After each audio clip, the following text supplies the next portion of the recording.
Everyone, welcome to my channel Clarissa's Cuisine. Today I am going to prepare cabbage salad.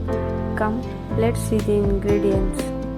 Here I have taken 500 grams of cabbage, 1 onion, 1 green chilli, 1 fist of grated coconut, 1 inch of ginger, half lime and small bunch of coriander leaves, salt as per taste.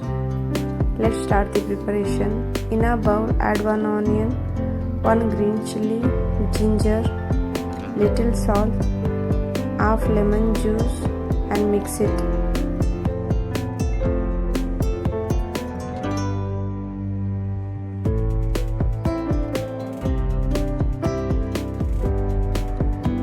Now add 1 fist of grated coconut, add small bunch of coriander leaves and mix it.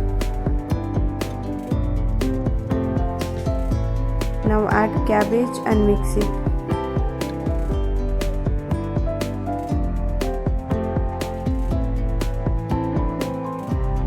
Yummy cabbage salad is ready. Please try this recipe and share your reviews in comments. Don't forget to like and subscribe. See you in next video. Take care. Bye.